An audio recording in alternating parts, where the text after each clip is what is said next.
Bonjour à tous. Aujourd'hui, résolution d'une équation niveau 2 illustrée avec la méthode des balances. Nous revoici avec une balance en équilibre sur laquelle j'ai d'un côté 5 citrons et un poids de 30 grammes et de l'autre côté 2 citrons et un poids de 150 grammes. Donc c'est ce que j'appelle une balance niveau 2 puisque j'ai des poids inconnus de chaque côté de l'équation. Vous voyez ici des x de chaque côté du égal. Alors le principe général, c'est de trouver le poids d'un citron, de trouver x.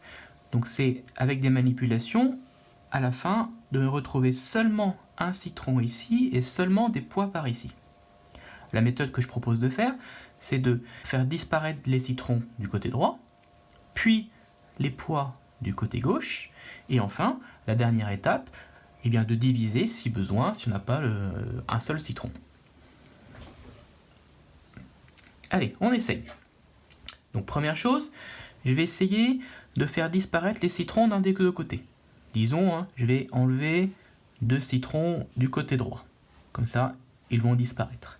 Il va me rester, donc du côté gauche, 3 citrons, 3x. Alors comment est-ce que je peux faire ça? Eh bien, pour enlever 2 citrons de chaque côté, il faut que je soustrais 2x. Donc je vais enlever 2x de chaque côté de mon équation. Voilà, j'enlève 2x de chaque côté. Si j'enlève 2x, qu'est-ce qui se passe? Eh bien, mes 2x disparaissent ici, je ne les réécris plus, il me reste seulement 150 grammes. Et de l'autre côté de l'équation, mes 2x disparaissent, il m'en reste 3 et 30 grammes. Et ici, on se retrouve sur une équation niveau 1, qu'on sait déjà résoudre. Les équations niveau 1, vous vous souvenez, maintenant je fais disparaître les 30 grammes ici en faisant l'opération inverse, je fais moins 30 grammes de chaque côté de l'équation, moins 30 grammes. Ce qui a pour effet de faire disparaître ici 30 moins 30, ça disparaît. Il me reste seulement 3 citrons, 3x. Et de l'autre côté, en faisant la soustraction, 150 moins 30, il me reste 120 grammes. Là, j'ai presque terminé. La dernière étape, vous voyez qu'ici, j'ai trop de citrons. 3x, 3 citrons.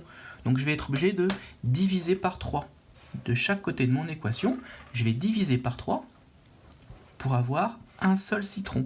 Et je divise aussi forcément par 3 la masse totale du plateau de la balance. Donc, en divisant par 3, 3x divisé par 3, il va me rester un seul x ou un seul citron. Et de l'autre côté, je divise 120 par 3 et j'obtiens 40 grammes. 40 grammes. Je ferai la vérification plus tard. On essaye maintenant avec l'équation. Alors l'équation, même chose.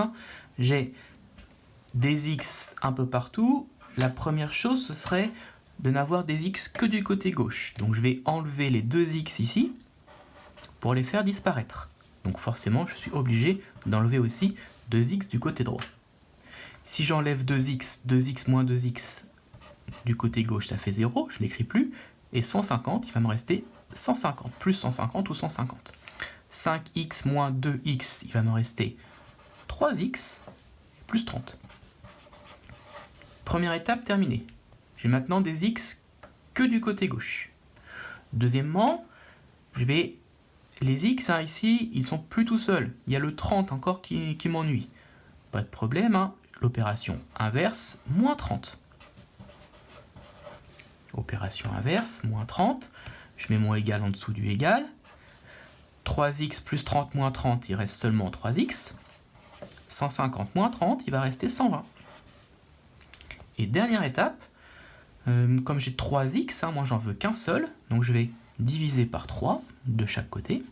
En divisant par 3, le facteur 3 disparaît, il va rester seulement un seul x qui est égal à 120 divisé par 3, soit 40.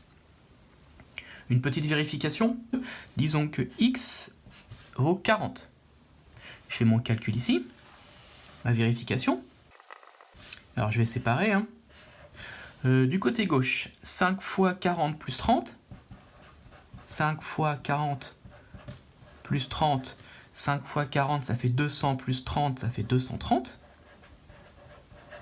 Et du côté droit, 2x plus 150, donc 2 fois 40 plus 150, ça fait 80 plus 150, ça fait aussi 230.